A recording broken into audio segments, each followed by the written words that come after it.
दोस्तों नमस्कार। आज हम आपको एक महत्वपूर्ण विषय पर जानकारी देने जा रहे हैं। आज हम बात करेंगे महाराष्ट्र चुनाव के बारे में। यह चुनाव न केवल राज्य के लिए बल्कि पूरे देश के लिए महत्वपूर्ण है। महाराष्ट्र, जो भारत का दूसरा सबसे बड़ा राज्य है, हमेशा से ही राजनीति का अखाड़ा रहा है। यहाँ की राजनीति में कई उतार चढ़ाव देखे गए हैं और हर चुनाव में कुछ नया देखने को मिलता है। 288 सीटों वाला ये राज्य पूरे देश की राजनीति को प्रभावित करता है। यहाँ के चुनाव परिणाम राष्ट्रीय राजनीति पर गहरा असर डालते हैं। 2024 में होने वाले विधानसभा चुनाव बहुत महत्वपूर्ण हैं। इन चुनावों में कई प्रमुख मुद्दे सामने आएंगे जिन पर जनता का ध्यान केंद्रित होगा। यहाँ की जनता क्या चाहती है, उनकी परेशानियां क्या हैं, ये सब चुनाव में साफ दिखेगा। महाराष्ट्र के लोग अपने नेताओं से क्या उम्मीदें रखते हैं, ये जानना बहुत जरूरी है। विकास, नौकरियां, अच्छी जिंदगी, ये सब मुद्दे होंगे जिन पर लोग वोट देंगे। इसके अलावा शिक्षा, स्वास्थ्य सेवाएं और बुनियादी ढांचे का विकास भी महत्वपूर्ण मुद्दे होंगे। चुनाव के दौरान विभिन्न राजनीतिक दल अपने अपने वादों और योजनाओं के साथ जनता के सामने आएंगे। यह देखना दिलचस्प होगा कि कौन सा दल जनता का विश्वास जीत पाता है। चुनाव प्रचार के दौरान हम देखेंगे कि कैसे नेता अपने भाषणों और रैलियों के माध्यम से जनता को प्रभावित करने की कोशिश करेंगे। हर दल अपनी रणनीति के अनुसार प्रचार करेगा और जनता के मुद्दों को उठाएगा। चुनाव विश्लेषकों का मानना है कि इस बार के चुनाव में कई नए चेहरे भी देखने को मिल सकते हैं। युवा नेता और नए उम्मीदवार भी अपनी किस्मत आजमाएंगे।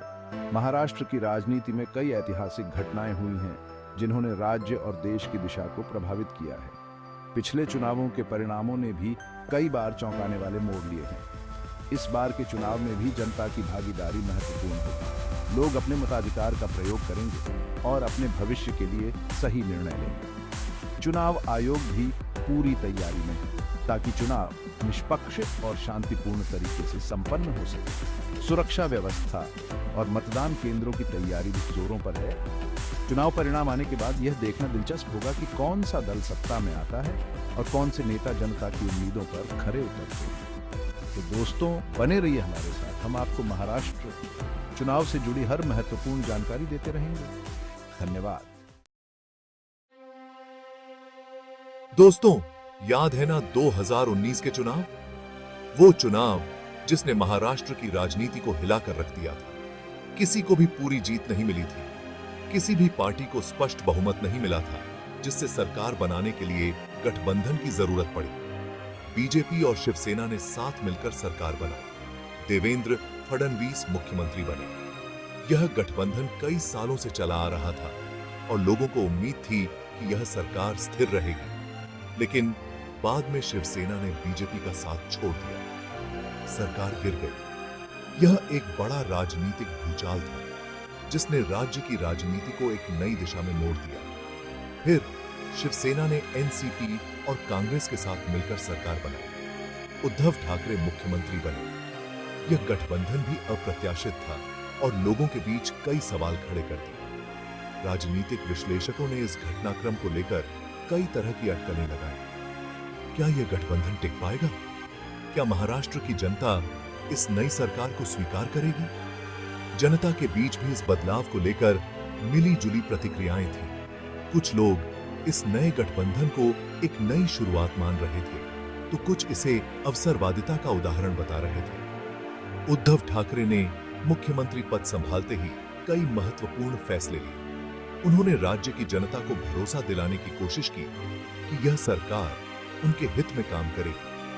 नई सरकार ने कई योजनाओं की घोषणा की और राज्य के विकास के लिए कई कदम उठाए। लेकिन क्या यह गठबंधन लंबे समय तक टिक पाएगा? यह तो समय ही बताएगा। महाराष्ट्र की राजनीति में यह एक महत्वपूर्ण मोड़ था जिसने राज्य की दिशा और दशा दोनों को प्रभावित किया।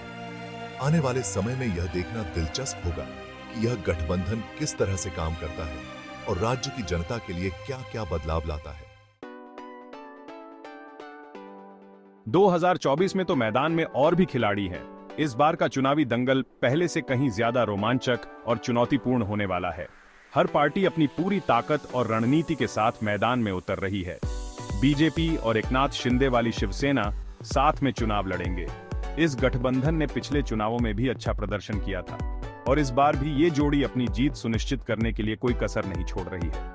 बीजेपी की मजबूत संगठनात्मक क्षमता और एकनाथ शिंदे की लोकप्रियता इस गठबंधन को और भी मजबूत बनाती है। एनडीए, जिसमें उद्धव ठाकरे की शिवसेना, एनसीपी और कांग्रेस हैं, वो भी पूरी ताकत से चुनाव लड़ेंगे। महाविकास अघाड़ी ने पिछले कुछ वर्षों में महाराष्ट्र की राजनीति में महत्वपूर्ण भूमिका निभाई है।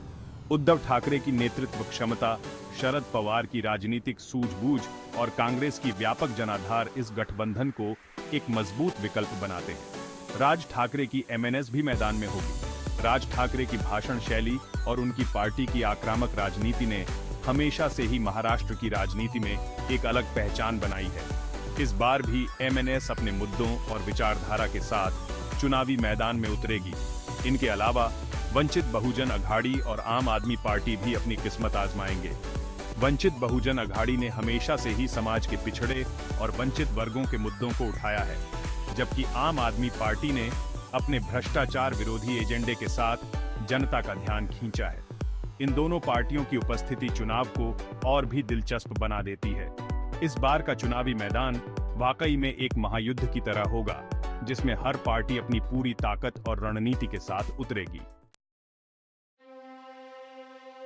दोस्तों, इस बार चुनाव में कई मुद्दे गरमाए रहेंगे।